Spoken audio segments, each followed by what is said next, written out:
Pengertian Bank Sentral dilihat dari sisi kelembagaannya. Hawks 1973 menjelaskan bahwa Bank Sentral adalah sebuah organisasi yang berada di antara pemerintah dan perbankan. Lebih lanjut, Kix and Elkins 1932 menyimpulkan bahwa Bank Sentral adalah suatu alat dari kebijakan publik, bukan alat dari kepentingan individu.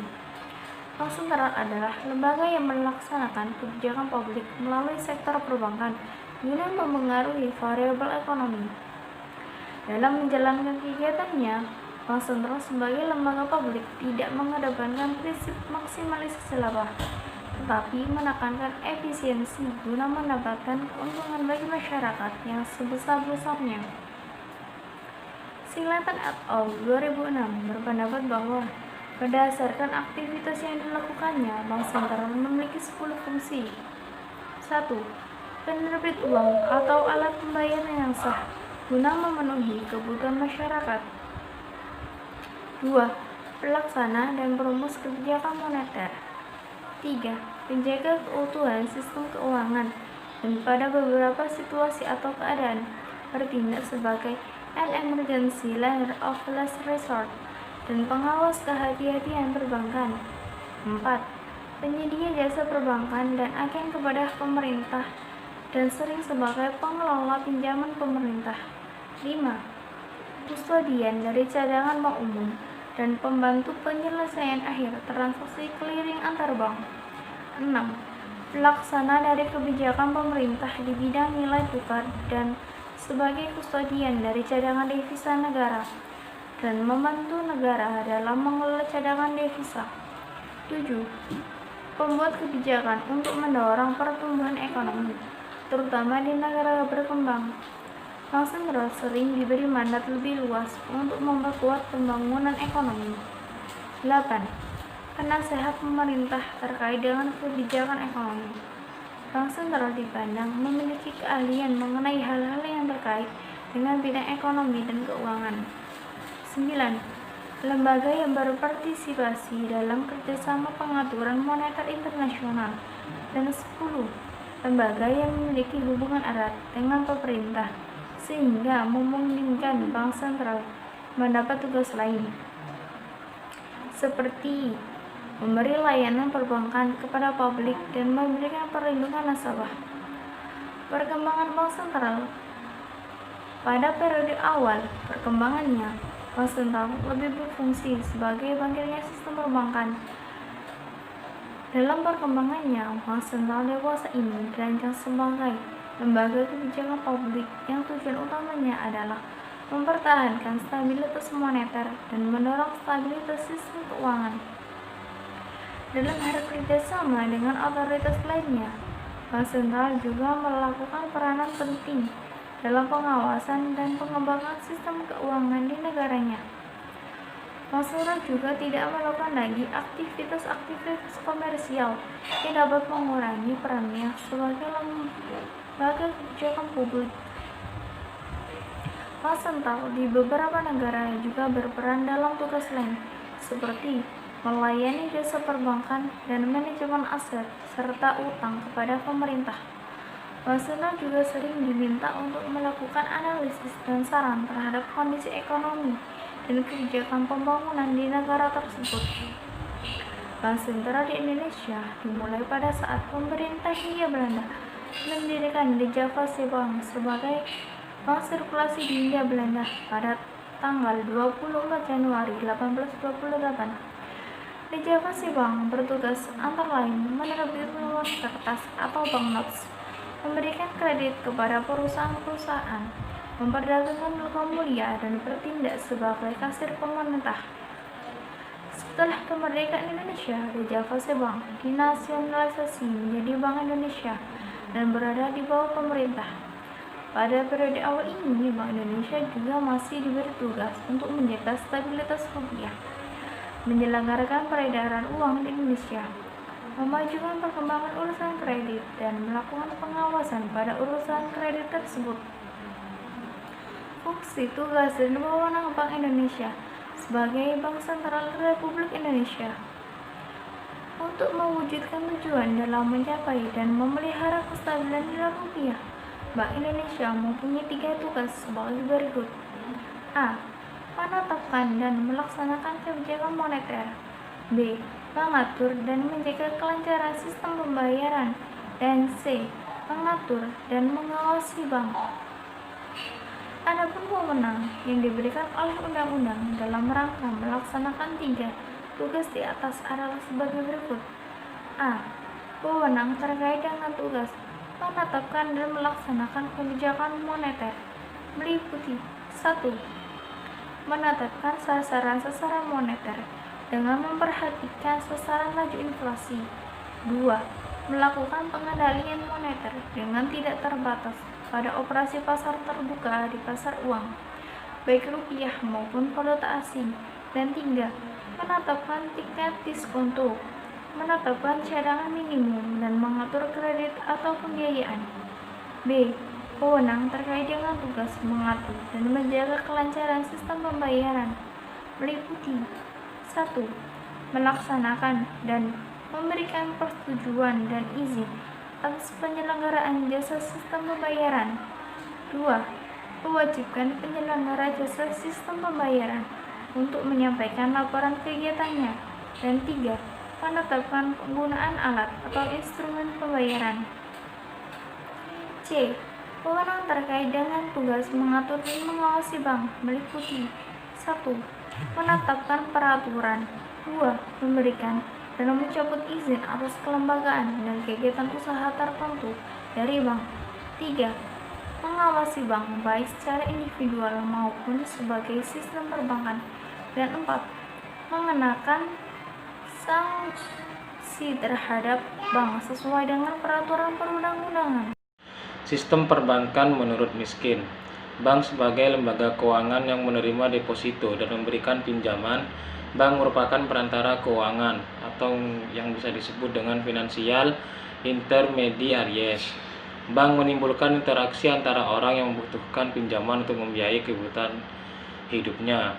Orang yang memiliki kelebihan dana dan berusaha menjaga keuangannya dalam bentuk tabungan dan deposito lainnya di bank.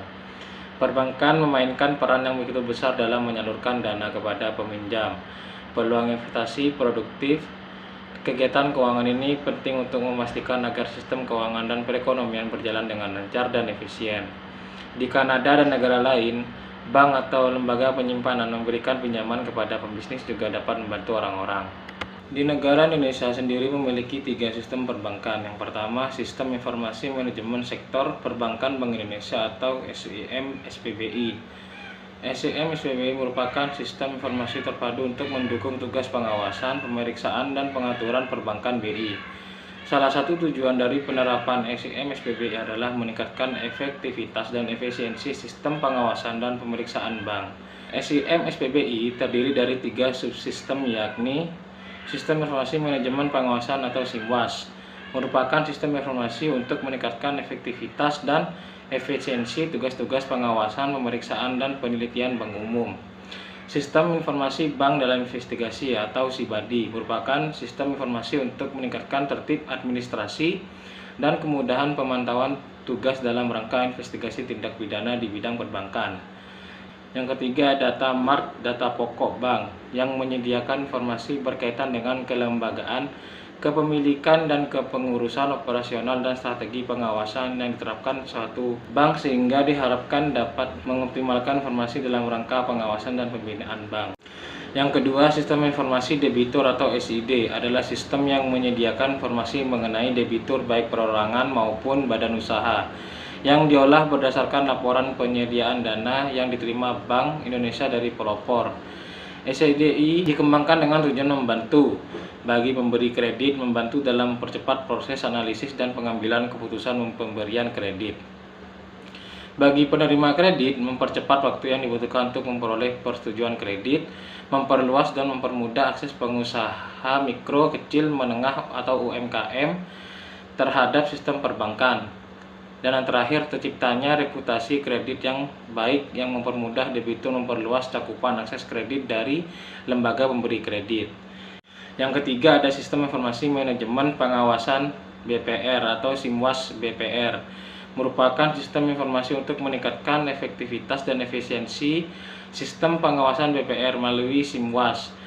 Pengawas BPR akan mampu mengoptimalkan kegiatan analisis terhadap kondisi BPR, mempercepat diperolehnya informasi kondisi keuangan BPR atau termasuk tingkat kesehatan BPR, meningkatkan keamanan dan integritas data serta informasi perbankan. Baik, selanjutnya kita akan membahas tentang mekanisme penciptaan uang. Sebelum itu, kita harus mengetahui terlebih dahulu siapa saja pelaku-pelaku yang terlibat dalam proses penciptaan uang ini.